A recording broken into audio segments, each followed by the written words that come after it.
Greetings, it's Iain from RTO here. Welcome to another Saturday. So it always means Richard's here. Good morning. Good morning, Iain, on this blistering hot day. Yeah, shorts weather. Indeed, I've got the shorts on as well. Yeah. Oh, well, 3/4 lengths. Yes, nice and breezy. It is glorious here. I think it's about 19 degrees at the moment. I think it's over 20 here at the moment. Yeah, there's a bit of a breeze here at the moment, but hopefully it's drying the washing. That's the main thing. Anyway, we're not here to talk about the washing or the weather. Today's video is all about those #1 albums that were only at #1 for 1 week only in the UK. Can I just emphasize it's the UK charts that we talk about, not the American Billboard.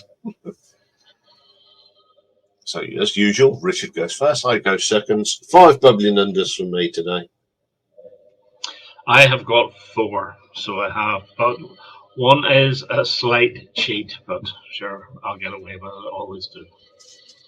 So I'll start with my number 10, and it's an album I talk about an awful lot, and it's from 1989, and on the 18th of February 1989 it got to #1, and it's the Fine Young Cannibals, The Raw and The Cooked, which I think is magnificent.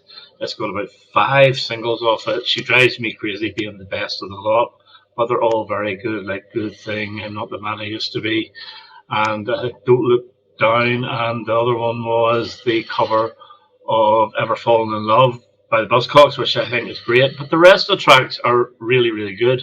Now, it is dated in sound. It does sound as if it is from 1989, but I don't care. I just love Roland Gift's voice. I just love that album, and it's my number 10.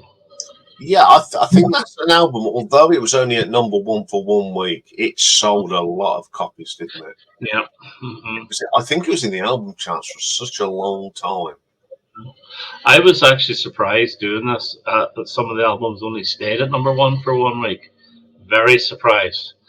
And so I've got some absolute crackers here, so I have.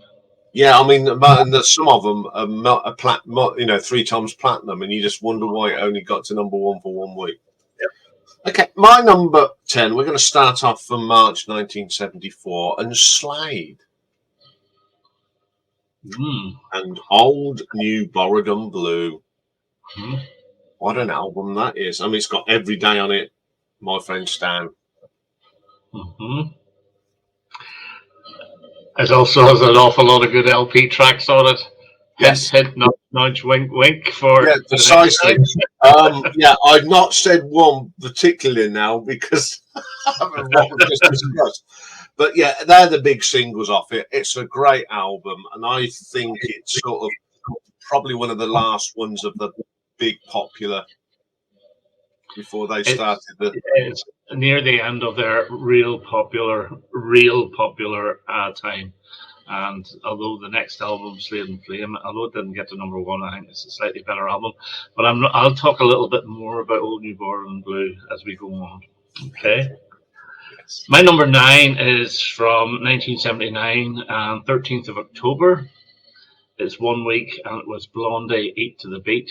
Now, I was so surprised that only stayed at #1 for 1 week. It has my all-time favorite Blondie song, not even single song on it, with Dreamin'.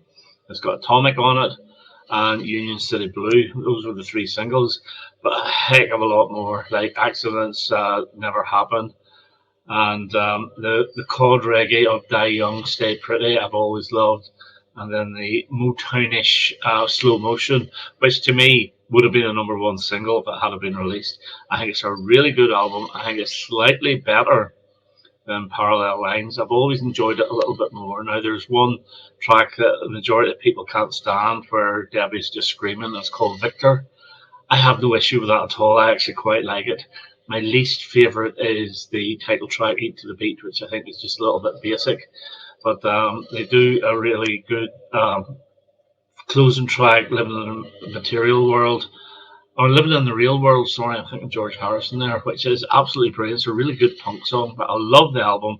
1 Week in 1979, Blondie, Eat the Beat, my number 9. Yeah, great album. Good all-round album, and it gets forgotten about because of Parallel Lines. Yes. I think it's up there with it. So yeah, what a great choice. Okay, my number 9 comes from January 1977.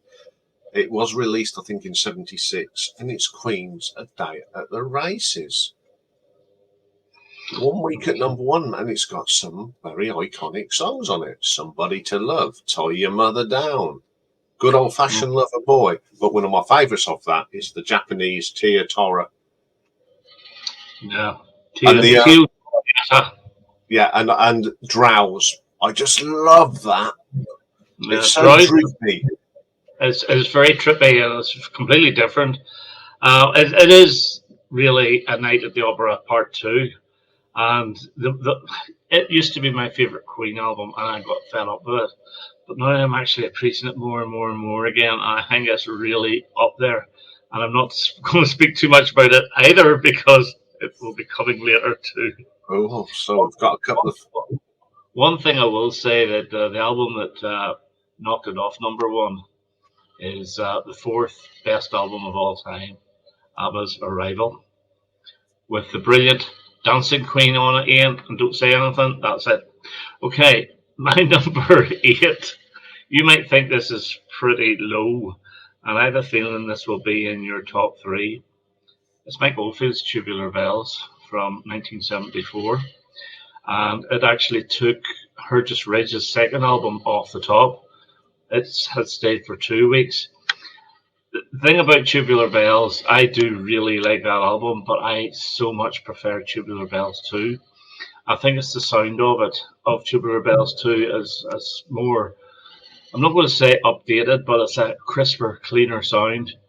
And I do love the album. I love the start of it with the bit that was used for The Exorcist. And it was a single in America, but it wasn't the single here. The single here was actually a piece from Part 2, which is almost like an English folky type sound, which I think is lovely as well. And then you get the highlight of going into the introducing all instruments with that bass keeping on going over and over again. And apparently Mike said that's so difficult to play because it's so hard on your wrist and your fingers, because it's constantly going round and round and round for about 9 minutes. And then the ending with the sailor's hornpipe, you can't help but like that.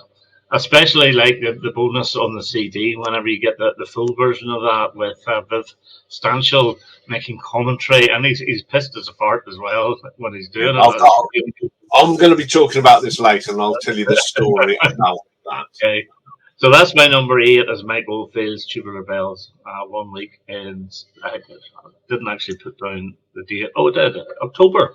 So, God, it was after over a year, or about a year since it was released before number 1.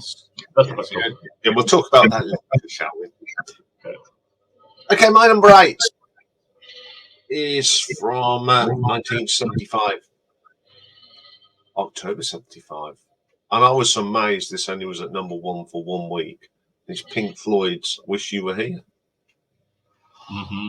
Well, while we got on there, you've got the complete Shine On Crazy Diamond. Both parts are fabulous. Welcome to the Machines. Wish You Were Here. Have a Cigar. Yeah, it's a great album. Absolutely stunning album. Do you know why they got Roy Harper to sing Have a Cigar rather than either Dave or Roger himself? I have no idea. No, I think it's one of them. They may have been around at the time. Mm-hmm. It's a great album. Yeah. Oh no, I haven't included it. I do like it, and I just thought, no, you'll definitely have that. Well, my number 7 is from 2013 and 1 week, the 23rd of March, and it's Mr. David Bowie, and it is The Next Day. And it's actually a double album. Okay, it's a single CD, but it is double album length, and it has 4 singles off it. The Next Day was the title track. I think was the 3rd single. Where Are We Now? Valentine's Day, and I can't remember the name of the other one. But there's one track in particular which is like a cross between Drive-In Saturday and Rock and Roll Suicide, and it's You Feel So Lonely You Could Die, and it's one of the best songs he's ever did. But this was his comeback album after 10 years, because his previous one was Reality in 2003. And although it's a slightly safe album because it's really just a rock album, I think it's really, really good. And it doesn't get the same credit as Black Star, the album. I think it's a better album than Black Star. I really do. One track I don't like, and that's You Set the World on Fire. I just think it's just very generic. But yeah, brilliant album, and it gets my number 7. Yeah, I think when I ranked them, I think that was higher than Black Star. And I thought that would have been a better last album, to be quite honest. It's a good album, you know. There's a bit of filler on it, but there's some real quality songs on it as well. That's a good choice. Okay, my number 7 comes from September 1971. One of my favourite bands, Deep Purple. And it's that album that's the fill-in between In Rock and Highway Star, Fireball. All right. Okay. Yeah, blossom tracks on there. Of course, it's got Fireball itself, great track. You've got Fools, which is great, and you've got No One Came, which is a song about them doing a gig and no one came. But it's got a lovely bass line from Mr. Glover, and it's an album I love, and it gets forgotten about. I like it. I've actually got both the CD and the vinyl album. And whenever I was playing the CD, I thought I had some sort of a dodgy CD, because I think the third or fourth track was almost like a folk track. And I thought, that's not Deep Purple. And it sounded completely different. Somebody's daughter or something like that there. Anyone's daughter. It sounds out of place. It really does. Yeah, it is. But it was released on the American version, was it? No. The strange thing, they omitted Demon's Eye and put Strange Kind of Woman. Now, I wish that they would have, the album should have been released with Anyone's Daughter not on the album, a B-side, Strange Kind of Woman and Demon's Eye on both albums. And that would have been a better album, I think. But because obviously Strange Kind of Woman was a single over here. Yeah. Yes, we had that debate on the Perfect Side, if you remember, in the comments. Oh, right. Okay. Yeah. Well, my number 6 is, I don't put the actual month here, it's from 1971 as well. And the first thing I will say about this album, it's got a gorgeous sleeve, gorgeous cover. And it's the Moody Blues, Every Good Boy Deserves Favor. Yes. And I think it's a brilliant album. It's my second favourite Moody Blues album behind To Our Children's Children's Children. And it opens up with a sort of instrumental procession with, a little bit of dialogue, and it goes into a brilliant Story in Your Eyes, which is a fantastic song. Emily's song is brilliant as well. One More Time to Live's another great track. Mike Pinder's My Song is great. And then the very, very quirky Nice to Be Here, the Ray Thomas song. Absolutely love it. Playing guitar on one string. Fantastic. And I just think it's a brilliant album, and it's my number 6. Yeah, it's a great album. What I'll be doing for the playlist today, I'll be listening to what Richard says and what I've put down, and I'll make and I think I know which track I'll be putting off that album. It's a great choice. It's a great album. I've seen them do that live. It's wonderful. Oh, brilliant. And to see it playing on one string, because you can see everyone going, he's really playing that on one string. Oh, brilliant. Okay, my number 6 is from November 1991.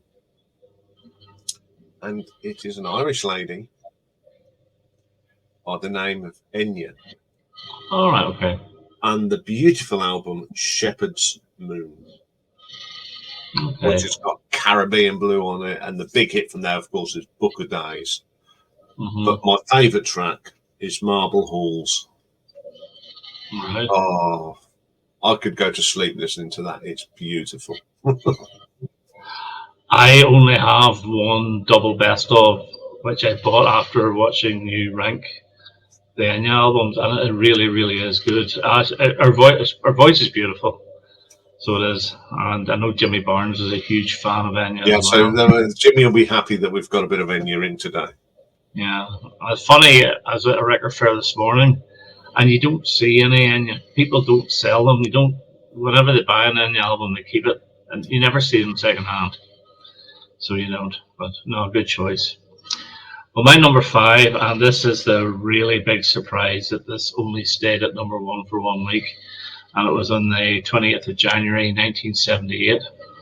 That's Fleetwood Mac's Rumours. 1 week, number 1, one of the best selling albums of all time in the UK, only 1 week. And just, absolutely brilliant album, like secondhand news. Never Going Back Again, and Go Your Own Way, the 3 Lindsay songs I absolutely love. But you get Dreams by Stevie, You Make Loving Fun by Christine, The Brilliant Songbird by Christine, and I even love the sort of country song on side 2 by Stevie, is it I Don't Want to Know, something like that. Oh, that's a great track. And then, of course, The Chain, which everyone has a hand in. Absolutely brilliant album. The only song I'm not as keen on is Oh Daddy, and there was a Stevie song called something Springs. I can't remember the name of it. It was the B-side of Go Your Own Way, which I think would have been better on the album.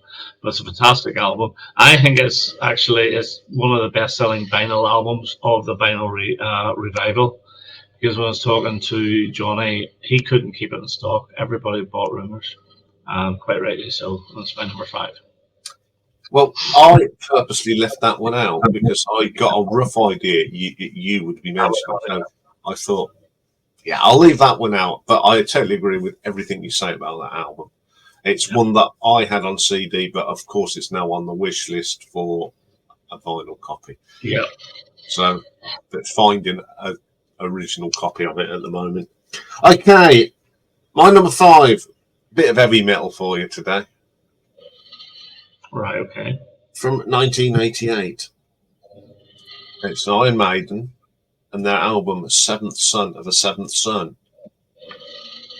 Really a good album, but only 1 week at number 1. It's got some great songs on. The title track is just an epic.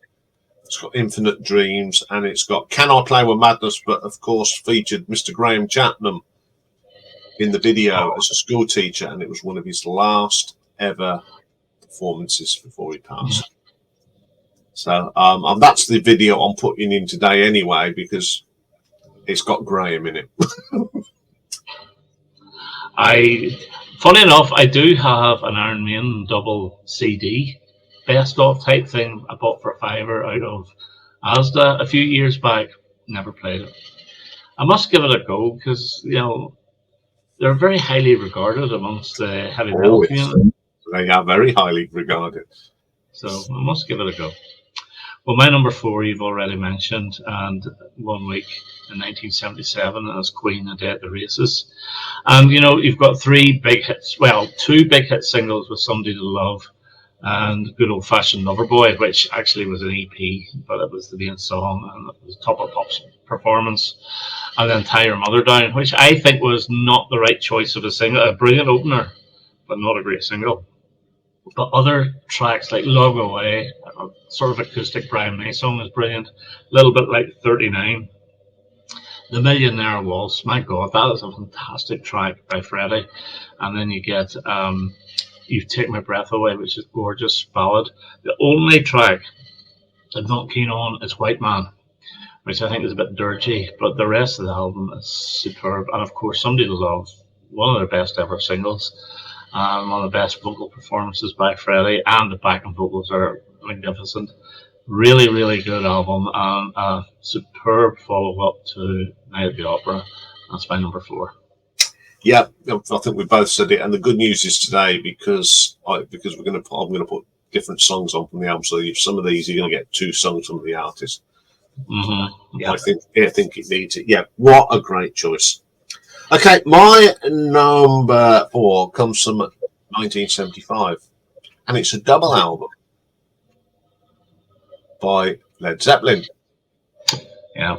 It's the Leftovers, Some Other Sessions, let's make an album of it, and it became one of the most popular albums Physical Graffiti, Yeah. which has got wonderful tracks like The Rover, Custard Pie, and of course Kashmir. Yeah, it is a good album. Like, I'm not I've all their albums, but I'm new to Led Zeppelin, and I think I ranked it quite highly, about third or fourth. But it's a good album. It takes a bit of getting used to that album, though. Yeah, that's my favourite album by Led Zeppelin. Yeah, no, very good choice. That's got what's the big long bluesy number on that on side one? In My Time of Dying. That's it. That's the very one. And it's got it's got the beautiful In the Light from Brian on the John Paul Jones on the thing. Absolutely wonderful. No, good choice. Well, my number 3 you've mentioned already, and it's Slade, Old New Borrowed and Blue. Number 1, 2nd of March 1974, and he said the 2 singles were Every Day and My Friend Stan. But When the Lights Are Out should have been a single. Jim Lee on vocals, that should have been a single. Miles Out to Sea is one of their best ever tracks ever. Do We Still Do It is one of their best glam stompers ever. We're Really Going to Raise the Roof is a fantastic rocker. And then you even get the sort of vaudeville Find Yourself a Rainbow with the piano tinkling that you get in a pub somewhere. Brilliant. The only one I'm not as keen on is the opener, the cover version of Just a Little Bit. I just think they shouldn't have bothered, because there was other B-sides, and The Bangin' Man, the single itself, could have been on that album. Yeah, I totally agree. It's a bit of a filler, isn't it? But it's an absolutely fantastic album, and deserved to be there for longer than 1 week. But glam rock was dying at that time, it was starting to die, but it still got there. So it's my number 3. Yeah, great choice. I've said it as all. It's one of my favourite Slade albums, without a doubt. It's just got cracking, stomping songs and some nice gentle ones thrown in as well. It's just the perfect album to put on. Okay, my number 3. Now, this was a big shock. Well, it wasn't, because I didn't know, because I brought it when it came out. In June 1985, this album is the best-selling album by this band, 3 times platinum. It's Marillion's Misplaced Childhood, only spent 1 week. It just an album that changed their careers. It was an album that sort of, you had to be there when it came out, I think. I mean, I saw it perform all the way through twice. I'm not going to say what my favourite bit is, because I'm doing a perfect side on it, but it's just a fabulous. The big hit, of course, was Kaylee. Lavender's on that as well, though, is it not? Yeah, well, we don't. I like that. Now, the thing is, I like that version on the album, but I don't like the single version with the extra. Why is it heavily edited or what? Or is it? No, they added a guitar solo that really wasn't necessary. All right, okay. Yes, I'm not going to say too much, but it's mine. It's my number 3. So that guitar silly is not dilly dilly; it's silly silly. Yes.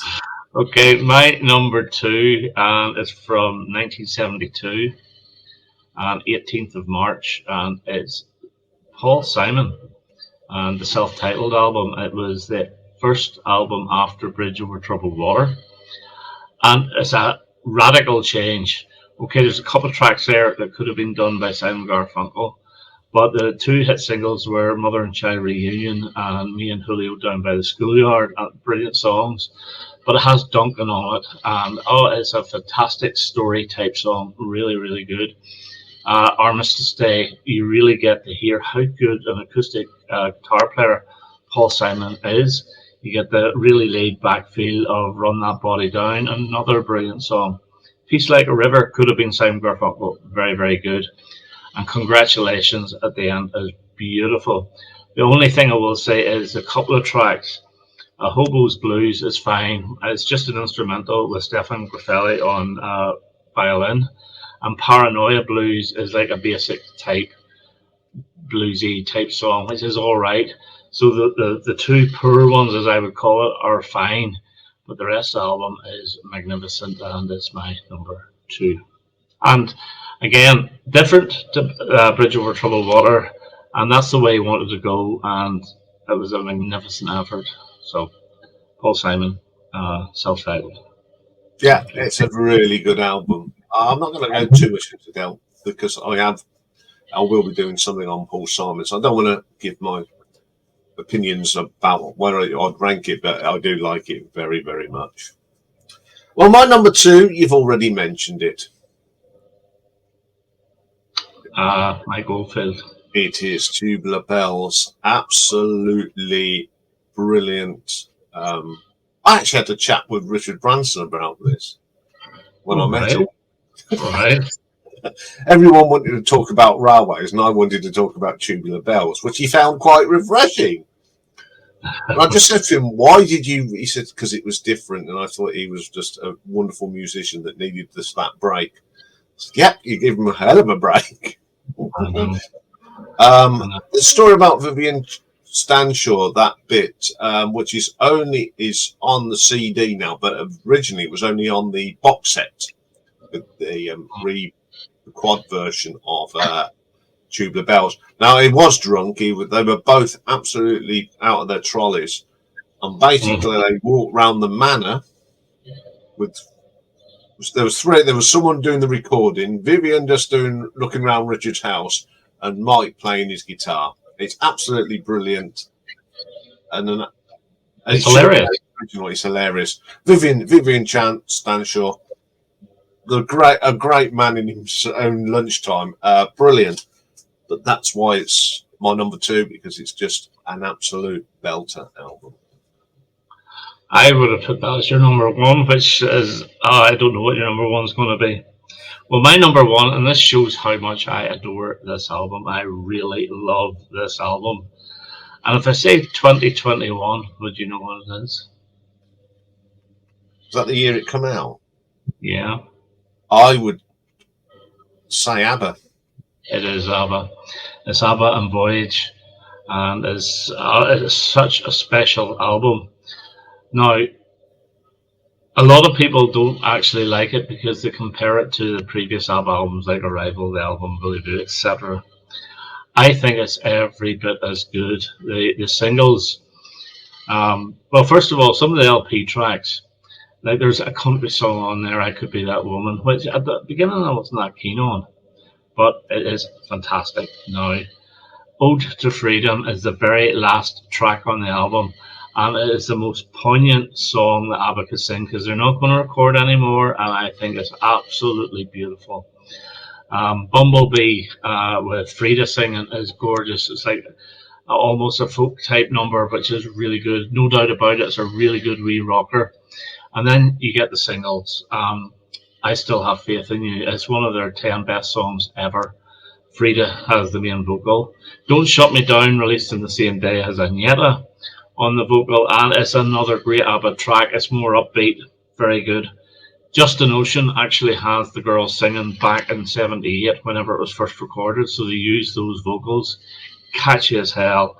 Little Things was a Christmas single, and it's a beautiful little song. I just wish it hadn't been on the album because it's a Christmas song. I wish there had been another song put on there, and Little Things as a single. And one which actually charted but it wasn't released physically is When You Danced With Me.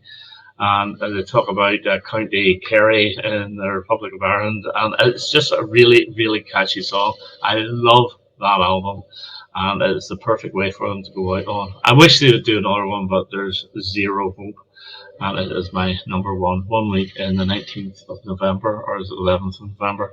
19th, 2021. Brilliant. Now, I remember when I ranked it, it was quite low, but I did rank it, I think, back in the back end of 2021. But listening to it now, it's a fantastic album. It puts some of these youngsters to shame. Yeah, I know. And he can still create pop tunes. Yeah, he can. Of high quality. If I was to rank them now, that would be definitely top 3. Yeah, I am probably about 3 or 4. It's still mid-table, but I love all the ABBA albums. I don't forget, this is their 10th #1 album. Okay, 4 of them were compilations, but 6 studio albums by ABBA got to #1. And a lot of people say they're a singles act. 6 studio albums, and Yeah, no they release. were just a phenomenal thing. Full Yeah. stop. Well, there you go. Okay, my #1. Hmm. Do you want to take a guess? Which, what band? Oh, it's one of the cool ones. It is. Now, which Oh, one? They had 3 #1 albums. it has to be Blue for You. No, It was I can't be on the level. No, it's Hello. Hello. I should have had that in there, but anyway, you've got it. That's the main thing. Yeah, Hello. It starts off with Roll Over Lake Down, which which actually wasn't. That version was never released as a single. Oh, it was the live version. The live version. You've got the Clatchy Claudie, A Reason for Living, the wonderful Blue Eyed Lady, Caroline. Blue Eyed Lady is my favorite LP track off that album. Love it. Yeah. Caroline, the full version. Yeah. And it ends with what else is I can't remember the track. And it's Better Now. And Softer Rider, absolutely belter. And then you get 4,500 amps to wrap up the album. Yeah, very, very good album. It is their best. I love playing that album. Now I've got it back on vinyl. It's just, it gets a good old whacking already. No, that was very good. I have 4 bubbling unders. 4 stroke 5 stroke 4 stroke 5. You'll understand with the last one. Okay. 1994, Morrissey, Vauxhall and I. And it has The More You Ignore Me, The Closer I Get, Hold On to Your Friends, the brilliant And Now My Heart Is Full, absolutely fantastic song. The Lazy Sunbathers is hilarious. Billy Budd, great little track. Spring Heeled Jim, another great song. 1969, and I was surprised this was only 1 week, and it's the Stones, Rolling Stones, Let It Bleed. Now, if it hadn't been released, I think Abbey Road would have been #1 for about 20 odd weeks, because it broke up it took got to #1, took Abbey Road off the top spot, but then the week after, Abbey Road got to #1 again, stayed there for a few more weeks. But Let It Bleed with the title track's not bad. You can't always get what you want. I think it goes on a little bit, but I'm starting to like it a lot more. Monkey Man is a brilliant song, absolutely brilliant, but the best of the lot is Give Me Shelter. Also, I'm not a blues fan, but I love Love in Vain. Brilliant. Okay, 1983, UB40, Labour of Love. All covers, I know, but a brilliant album with Red Red Wine, Please Don't Make Me Cry, Many Rivers to Cross, and Cherry Old Baby. She Caught the Train, another great one. Virgin Girl, brilliant. Guilty, another fantastic song. And my last one is from 1972, and it's a twofer. It's Tyrannosaurus Rex. I know you're going to shake your head because you can't stand these albums, but My People Were Fair and Had Sky in Their Hair, but Now They're Content to Wear Stars in Their Browns was coupled with Prophets, Seers, and Sages, Angels of the Ages, and it got to #1 in 72 for 1 week. Hippie, trippy, Larry the Lamb vocals, but I love it. And it's got Consuela on the Prophets album, which I adore. It's got Wielder of Words on the My People album, which I adore. Deborah, which is a slightly different version. Stacey Grove, loads of fantastic tracks. Scene Scoff as well, but it does have the crap Scene Scoff Dynasty. And it was the first, I actually bought that twofer back in 1980, and the first time I heard it, I thought it was crap, but I lived with it, which you had to do because you spent money on that, but you didn't really have. So you're going to like it whether you like it or not, and I fell in love with both of those albums. So Tyrannosaurus Rex, their first 2 albums coupled as a double pack. I'm amazed you got the title come off this, rolled off your tongue. I'm on that for age and do it every time. Yeah, I So, don't mind some of the song. I love Deborah. yeah, Both Deborah's good. versions. Yeah. I'm going to say mine. We've already mentioned one of them. Let It Bleed. Yeah.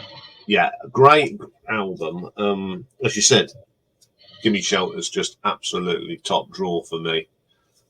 Great track. Yeah, next one is a Black Sabbath album, Paranoid. Only 1 week. It's not my favourite album because I only know the title. it's got War Pigs on it. It's got Paranoid. I don't want to hear them tracks all the time now. Yeah. My next one is from 1993, REM, Automatic for the People. 1 week only at #1 in the album charts. Okay. It's got the wonderful Happy People. Hey, are you sure? Did you not check if that went back to #1? Maybe it didn't. I don't know. I don't know, but yeah, that one. And one of the records in the Battle Royale semi-final. Who's next? All right. Okay. I've considered that as a bubbling under. Barbara O'Reilly and Warren Beckford, I think. And the last one, probably one of the best-selling albums from Metallica, the Black Album. I don't know it at all. Yeah, it's got Enter the Sandman on it. Sad but true. It was the one that a lot of the fans, they've changed because they were a thrash band and they went a bit more commercial, and a lot of fans turned off. But they picked up many more fans when they went a bit more commercial. Oh, very good, very good. Yes, there was some thing, but there's going to be some of the albums in the 10 that were repeated. Don't worry, we're going to put 2 tracks because we can. Anyway, as usual, it's been fun. So what we're doing for you next time? Well, we had a discussion, and we know how much you loved our glam rock.